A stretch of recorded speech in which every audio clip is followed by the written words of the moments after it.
Students, आज हम करेंगे genetic material. Which one is the genetic material. उसके लिए कुछ एक्सपेरिमेंट्स करे गए हैं, जिसमें से पहला एक्सपेरिमेंट है ग्रिफ्थ का experiment, that is the transforming principle पे बेस्ड है। वो transformation is the change in the genetic material of an organism by obtaining genes from outside as from the remains of its dead relatives.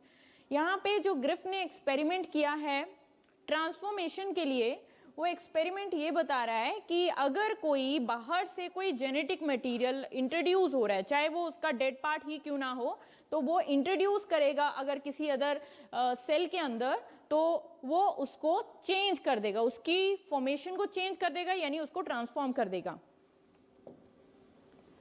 Frederick Griffith ने 1928 में ये experiment किया था।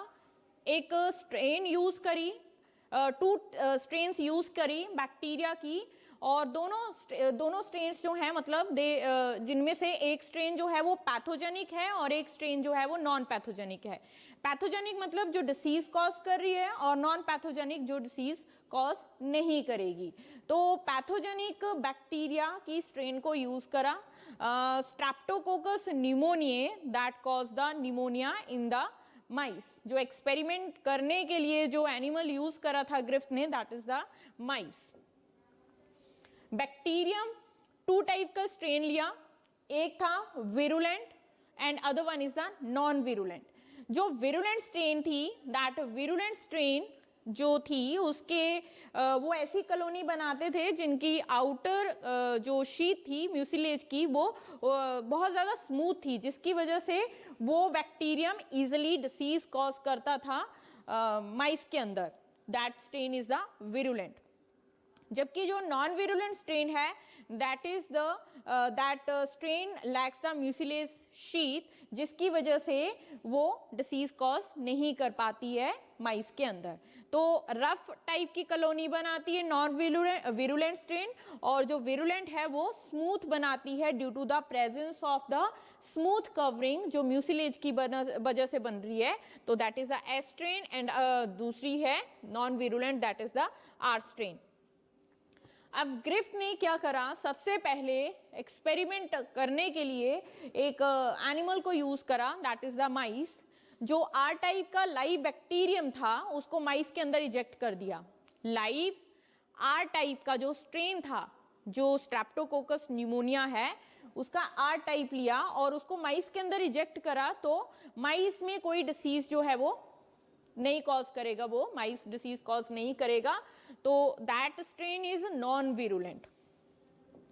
And in the second one, live S type का जो strain था which is virulent, that is ejected into the mice and that produce the disease in the mice, that causes pneumonia. तो माइस के अंदर आर जो S type का bacterium है वो डिसीज कॉज कर रहा है। In the third step, heat killed S type जो बैक्टीरिया है, स्ट्रेन है, that is ejected into the mice, no disease caused by the mice. जो थर्ड स्टेप में करता है Griffith, that is the heat killed S type को, यानी कि जो एस टाइप का स्ट्रेन था उसको हीट करके किल कर दिया गया और उसको माइस के अंदर इजेक्ट करा गया। तो माइस जो है वो डिसीज कॉज नहीं करेगा। जबकि एस स्ट्रेन जो थी लाइव अगर डालते हैं तो दैट इज विरुलेंट, और जब उसको हीट किल कर रहे हैं तो वो नॉन विरुलेंट बन जाएगी। अब फोर्थ स्टेप में क्या किया, माइस के अंदर मिक्सचर डाला, हीट किल्ड एस्ट्रेन और लाइव आर टाइप का बैक्टीरियम जो है वो इंट्रोड्यूस करा गया माइस के अंदर, और माइस जो थे वो डिसीज कॉज करी उन्होंने, दैट इज द निमोनिया। तो यहां पे जो एस्ट्रेन है दैट इज हीट किल्ड। पीछे थर्ड स्टेप में हीट किल्ड एस को अगर रिजेक्ट कर रहे हैं तो वो आर जो माइस है उसको वो किल कर दे रहा है। जबकि इसके केस में यहाँ पे जब आर स्ट्रेन का, लाइव आर स्ट्रेन को हीट किल्ड एस के साथ मिक्स करके डाला जा रहा है, माइस के अंदर इजेक्ट किया जा रहा है, तो माइस जो है वो डिसीज कॉज कर रहा है। तो कुछ ऐसा था जो आर स्ट्रेन को एस स्ट्रेन में चेंज कर देगा। तो अब ये प्रूव करने के लिए आगे नेक्स्ट एक्सपेरिमेंट में हम पढ़ेंगे कि कुछ ऐसा था जो आर स्ट्रेन को, जो नॉन विरुलेंट था, उसको वो एस में चेंज कर देगा, यानी कि विरुलेंट बना देगा, जिसकी वजह से माइस की डेथ हो रही थी। अब यहाँ पे नेक्स्ट एक्सपेरिमेंट में इस चीज को, जो ग्रिफ्ट का एक्सपेरिमेंट था, ऐसा नहीं है कि एक ही एक्सपेरिमेंट करके उसने छोड़ दिया, उसको कई बार रिपीट किया गया उस एक्सपेरिमेंट को, रिजल्ट को बार बार कंफर्म करने के लिए कि जो फर्स्ट टाइम रिजल्ट आया है वही रिजल्ट नेक्स्ट टाइम भी आ रहा है कि नहीं। तो कई बार उस एक्सपेरिमेंट को रिपीट किया गया और इससे ये चीज कंक्लूड हुई कि जो आर स्ट्रेन है, that R strain is change into the S type, जिसकी वजह से non-virulent form of bacterium is changed into the virulent form. अब इस एक्सपेरिमेंट के थ्रू जो कुछ ऐसा था, जो मैंने अभी बताया कि कुछ ऐसा था जो आर स्ट्रेन के बैक्टीरिया को एस टाइप में चेंज कर रहा है। तो कोई बायोकेमिकल है जो उस आर स्ट्रेन को एस टाइप में चेंज कर रहा है, चाहे वो एस बैक्टीरियम जो है वो किल करके ही क्यों ना डाला जा रहा है, पर कहीं ना कहीं उसका जो जेनेटिक मटेरियल या तो कुछ भी रह सकता है। अभी हम आगे पढ़ेंगे कि उसका जेनेटिक मटेरियल डीएनए है या आरएनए है या प्रोटीन है, तो वो कोई ऐसा बायोकेमिकल था जो आर स्ट्रेन को एस स्ट्रेन में चेंज कर रहा था। अब हम सेकेंड एक्सपेरिमेंट पढ़ेंगे, that is the biochemical characterisations of transforming principles. जो ग्रिफ्ट एक्सपेरिमेंट में हमने पढ़ा कि आर स्ट्रेन एस स्ट्रेन में चेंज हो रहा है, तो due to the presence of some biochemicals जो आर स्ट्रेन को एस टाइप में चेंज कर रहा है, तो उसके लिए ये एक आइडिया लिया गया कि प्रोटीन, बिलीव किया गया कि protein was the genetic material. तो 3 साइंटिस्ट ने एक सेटअप तैयार करा, अलग अलग केमिकल नेचर की प्रोटीन जेनेटिक मटेरियल है या डीएनए जेनेटिक मटेरियल है या आरएनए जेनेटिक मटेरियल है। तो उस एक्सपेरिमेंट को 3 साइंटिस्ट ने मिलके करा, that is the Oswald, T Avery, Colin MacLeod and Maclyn McCarty in 1944। ये एक्सपेरिमेंट में क्या किया, जो एस टाइप का विरुलेंट स्ट्रेन था उसको हीट करके किल कर दिया गया। अब जो एस टाइप का स्ट्रेन है उसके सभी कंपोनेंट्स को, बायोकेमिकल्स को सेपरेट कर दिया। Separate there components, DNA, protein and RNA. बाकी कार्बोहाइड्रेट्स, फैट कंटेंट उनको नहीं लेना है, सिर्फ ये 3 कंपोनेंट्स को एस टाइप के स्ट्रेन के अलग कर दिए गए। अब यहाँ पे एक कल्चर मीडियम तैयार किया और उस कल्चर मीडियम में, यहाँ पे कल्चर मीडियम में हमने आर बैक्टीरियम को डाला है और एस टाइप के जो कंपोनेंट्स थे, डीएनए, आरएनए और प्रोटीन, उनको सेपरेट कर दिया था। तो पहले वाले टेस्ट ट्यूब में, इस टेस्ट ट्यूब में कल्चर मीडियम में ऐड किया गया है R bacterium which is non virulent, और जो एस टाइप का बैक्टीरिया था उसका जो कंपोनेंट यूज किया दैट इज द आरएनए। उस आरएनए को उस कल्चर में ऐड किया गया। अब जब ऐड करा तो ये चीज देखी कि वो आर बैक्टीरियम कोई चेंज नहीं, उसमें कोई चेंज नहीं आ रहा है, no change in that test tube जिसमें हमने आरएनए एस टाइप का ऐड किया है। वहीं पे सेकेंड टेस्ट ट्यूब में कल्चर मीडियम जिसमें आर बैक्टीरियम डाला है और एस टाइप के बैक्टीरियम की प्रोटीन को ऐड किया है। तो हम पीछे ये लेके चल रहे थे कि प्रोटीन जो है वो जेनेटिक मटेरियल है, तो अगर वो जेनेटिक मटेरियल होता तो वो genetic material RNA R bacterium को चेंज कर देता। जो हमने ग्रिफ्ट एक्सपेरिमेंट के 4th स्टेप में देखा कि अगर heat killed S type bacteria और उसको आर बैक्टीरियम के साथ डाला जा रहा है तो वो आर बैक्टीरियम एस टाइप में चेंज हो रहा है। अब उसी चीज को कंफर्म करने के लिए कि वो क्या प्रोटीन जेनेटिक मटेरियल है, आरएनए जेनेटिक मटेरियल है या फिर डीएनए जेनेटिक मटेरियल है, तो फर्स्ट अगर हम इंडिविजुअल एस टाइप का आरएनए कंपोनेंट ऐड कर रहे हैं उस टेस्ट ट्यूब में जिसमें आर स्ट्रेन का बैक्टीरिया है। तो अगर वो आरएनए जेनेटिक मटेरियल होता तो वो आर स्ट्रेन को एस टाइप में चेंज कर देता, पर वहां पे कोई चेंज नहीं आया। वहीं पे सेकेंड टेस्ट ट्यूब में जब हमने प्रोटीन को यूज करा, उस टेस्ट ट्यूब में ऐड किया, तो वहां पे भी कोई चेंज नहीं आता है। तो दैट मीन्स कि प्रोटीन भी जेनेटिक मटेरियल नहीं है, आरएनए भी जेनेटिक मटेरियल नहीं है।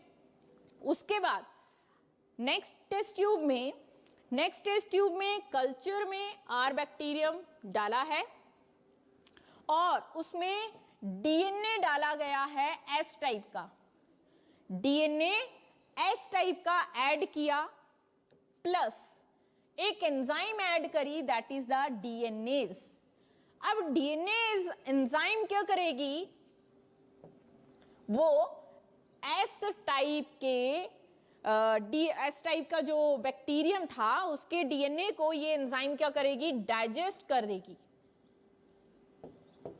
जब वो डीएनए को डाइजेस्ट कर देगी तो एस टाइप का डीएनए उस कल्चर में प्रेजेंट नहीं होगा। जब वो डीएनए प्रेजेंट नहीं होगा तो वो आर स्ट्रेन को एस स्ट्रेन में चेंज नहीं कर पाएगा। यहाँ पे डीएनए एज एंजाइम जो है वो एस टाइप के बैक्टीरियम के डीएनए को डाइजेस्ट कर ले रही है, जिसकी वजह से टेस्ट ट्यूब में जो आर बैक्टीरियम है वो चेंज नहीं होगा। वहीं पे नेक्स्ट टेस्ट ट्यूब में कल्चर मीडियम डाला है और उस कल्चर मीडियम में सिर्फ और सिर्फ एस टाइप का जो डीएनए रहेगा, डीएनए ऑफ एस टाइप, उसको ऐड किया। यहाँ पे हमने कोई डीएनए एंजाइम ऐड नहीं की है, यहाँ पे सिर्फ एस टाइप का डीएनए ऐड किया उस टेस्ट ट्यूब में। और पहले यहाँ पे मैंने एस लिखा है, यहाँ पे आर बैक्टीरियम ही डाला था, but R bacterium is change into R bacteria, ठीक है, आर बैक्टीरिया बहुत सारे डाले हैं, R bacteria is changed into S type. That means कि डीएनए जो था ग्रिफ्थ एक्सपेरिमेंट में जो हमने फोर्थ स्टेप में किया, तो इसका मतलब कि डीएनए की वजह से वो हीट किल्ड होने के बावजूद भी एस टाइप का जो आर टाइप का जो बैक्टीरिया है that is change into S type. तो वो biochemical, that biochemical is the DNA जो उस आर स्ट्रेन को एस स्ट्रेन में चेंज कर रहा है। तो इससे ये चीज प्रूव हुई कि DNA represents the genetic material. अब हम बात करते हैं कि डीएनए अगर जेनेटिक मटेरियल है तो जो ट्रांसडक्शन होती है वो हम फाइंड आउट करेंगे यहाँ पे इस एक्सपेरिमेंट के थ्रू। इसको ट्रांसडक्शन एक्सपेरिमेंट भी बोलते हैं, बैक्टीरियोफेज एक्सपेरिमेंट भी बोलते हैं। नेक्स्ट है, इस एक्सपेरिमेंट को किया था Alfred Hershey and Martha chase ने 1952 में। इस एक्सपेरिमेंट को करने के लिए T2 बैक्टीरियोफेज को यूज किया गया। T2 बैक्टीरियोफेज एक ऐसा वायरस ने एक बैक्टीरिया को इन्फेक्ट किया है। फेज वर्ड यूज होता है वायरस के लिए। Bacteria infected by the virus that is called bacteriophage and that is the T2 bacteriophage। T2 bacteriophage। अब T2 bacteriophage जो है वो 2 डिफरेंट बैक्टीरियल कॉलोनीज को इन्फेक्ट करेगा। यहाँ पे इस एक्सपेरिमेंट में 2 कॉलोनीज हम यूज करेंगे। One having the radioactive phosphorus add करेंगे और दूसरे में radioactive sulphur. Radioactive sulphur got incorporated in the capsid protein of the bacteriophage. ये है फेज का कैप्सिड पार्ट, इस कैप्सिड में जो सल्फर रेडियो एक्टिव होगा वो उसके साथ एसोसिएट कर जाएगा, जिसकी वजह से कैप्सिड में वो रेडियो एक्टिविटी देखने को मिलेगी। वहीं पे जो सेकेंड वाला है रेडियो एक्टिव फास्फोरस, उसको जब ऐड किया बैक्टीरिया में, ई कोलाई में, तो वो डीएनए का कंपोनेंट बन गया। किसका? E coli. बैक्टीरियोफेज का जो डीएनए है उसमें रेडियो एक्टिव फास्फोरस ऐड किया गया, और जब उसको एक ई कोलाई बैक्टीरिया को बैक्टीरियोफेज से इन्फेक्ट करवाया गया, तो जो फास्फोरस वाला रेडियो एक्टिव था वो उसके अंदर इनकॉर्पोरेट हो जाएगा। Two different types of bacteriophage were introduced to infect the different bacterial colonies of the E. coli. यहाँ पे two cultures were taken out, independently agitated on the blender. सबसे पहले क्या करेंगे? टू कल्चर लेंगे, और सेकेंड स्टेप में उस कल्चर को, बैक्टीरियोफेज है उसमें, कल्चर में क्या क्या है? बैक्टीरियोफेज, और उसमें उसको ई कोलाई बैक्टीरिया को उस बैक्टीरियोफेज से इन्फेक्ट करवा रहे हैं। यहां पे इस केस में हमने फास्फोरस रेडियो एक्टिव लिया है, और वहीं पे दूसरे केस में सल्फर रेडियो एक्टिव लिया है, सल्फर। तो ये रहेगा कल्चर में। जब ये कल्चर हमने टेस्ट ट्यूब में डाल दिया है, तो bacteriophage plus E coli bacteria with radio active elements phosphorus and the sulphur, अब उसको इंडिपेंडेंटली अलग अलग एजिटेट करेंगे ब्लेंडर में। एजिटेट करने के बाद क्या होगा? जो फेज होगा, फेज जो होता है जब किसी ई कोलाई को इन्फेक्ट करता है, तो वो सिर्फ अपना जेनेटिक मटेरियल ही उसके अंदर इनकॉर्पोरेट करेगा। उसका जो कैप्सिड पार्ट होता है, जो प्रोटीनेशियस होता है, वो उसके अंदर एंटर नहीं करता है। तो जो फेज होगा उसका कैप्सिड एम्प्टी हो जाएगा, खाली हो जाएगा, and that is separated from the bacterial cell. जब एजिटेशन हुई तो डीएनए जो बैक्टीरियोफेज का था वो ई कोलाई बैक्टीरिया के अंदर चला गया, और जो कैप्सिड था वो उस बैक्टीरियम से अलग हो गया। वहीं पे इस एक्सपेरिमेंट में जो रेडियो एक्टिव सल्फर यूज किया गया है, तो जब वो बैक्टीरियम से अलग होगा तो वो ऊपर की तरफ रहेगा, फ्लोट करेगा, that is remain limited to the supernatant having the phase or ghost।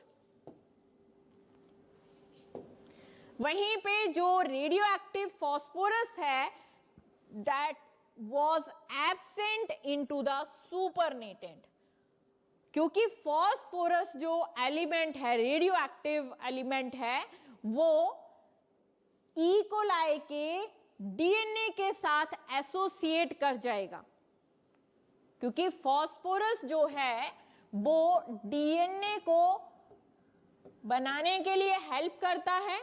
Nitrogenous जो न्यूक्लियोटाइड्स होते हैं, that is made up of 3 components, pentose sugar, nitrogenous base and phosphorus. तो फास्फोरस या फॉस्फेट ग्रुप जो है, मतलब कि ये जो फास्फोरस था रेडियो एक्टिव, वो एसोसिएट कर गया बैक्टीरिया के डीएनए के साथ, तो उसकी रेडियो एक्टिविटी जो होगी वो ई कोलाई में नोट करी जाएगी। जबकि सल्फर रेडियो एक्टिव जो है वो प्रोटीन को बनाने में हेल्प करता है।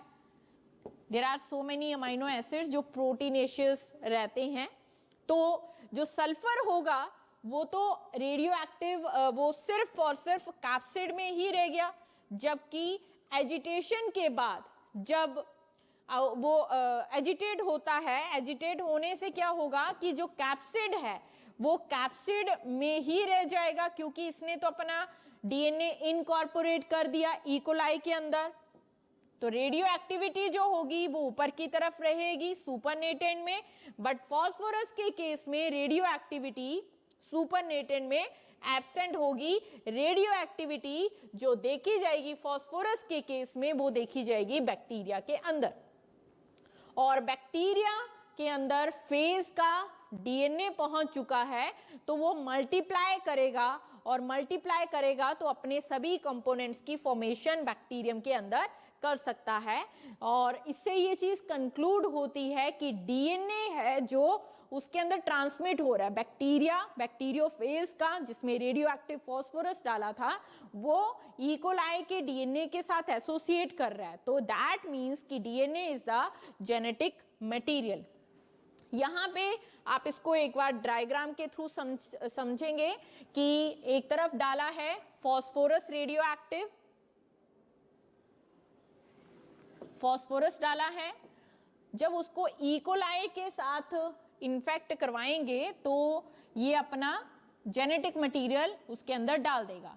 तो जो रेडियो एक्टिव फास्फोरस था बैक्टीरियोफेज के अंदर वो उसके साथ जुड़ गया था, बैक्टीरियोफेज के डीएनए के साथ। तो जब डीएनए एंटर करेगा, इन्फेक्ट करेगा ई कोलाई को, this is the E coli, तो वो रेडियो एक्टिव एलिमेंट भी उसके साथ जाएगा और वो बैक्टीरिया के डीएनए के साथ जो है वो एसोसिएट कर जाएगा।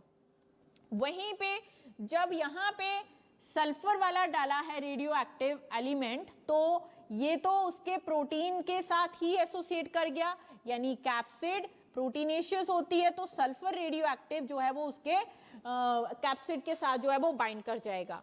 और जो ई कोलाई का डीएनए होगा उसमें कोई भी रेडियो एक्टिव एक्टिविटी नहीं देखी जाएगी। जब हम उसको शेक करेंगे ब्लेंडर में, तो यहाँ पे टेस्ट ट्यूब में जो ब्लेंडिंग करी जा रही है ब्लेंडर में, तो यहाँ पे क्या होगा, जो ई कोलाई के पैलेट्स होंगे वो नीचे की तरफ सेटल हो जाएंगे, और जो एम्प्टी फेज है जिसको गोस बोल रहे हैं वो जो होगा वो ऊपर की तरफ रहेगा, दैट इज द सुपरनेटेंट। तो वही चीज दूसरी तरफ भी करी गई, this is the pellets of E coli and ऊपर की तरफ जो फ्लोट करेगा empty phage, that is the supernatant.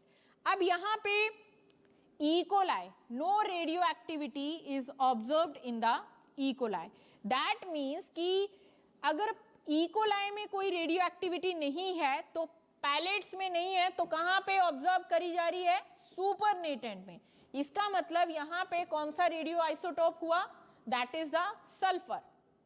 वहीं पे अगर यहाँ पे रेडियो एक्टिविटी ई कोलाई में ऑब्जर्व करी जा रही है, कहाँ पे, ई कोलाई में, यानी कि जो पैलेट्स हैं वहां पे रेडियो एक्टिविटी देखी जा रही है, तो इसका मतलब है कि दैट इज द फॉस्फेट। और सुपरनेटेंट में ऑब्जर्व नहीं हो रही है, तो मैंने आपको बताया कि सल्फर जो है वो कैप्सिड के साथ अटैच होता है, तभी तो सुपरनेटेंट जिसमें सल्फर आइसोटोप डाला है, एलिमेंट रेडियो एक्टिव डाला है, वहां पे सुपरनेटेंट में रेडियो एक्टिविटी देखी जा रही है, पैलेट्स में ऑब्जर्व नहीं हो रही है। वहीं पे दूसरे केस में जहां पे फास्फोरस रेडियो एक्टिव डाला है वहां पे पैलेट्स यानी ई कोलाई में रेडियो एक्टिविटी ऑब्जर्व हो रही है और सुपरनेटेंट में नहीं हो रही है। तो इससे ये चीज कंक्लूड होती है कि DNA is the genetic material. Thank you.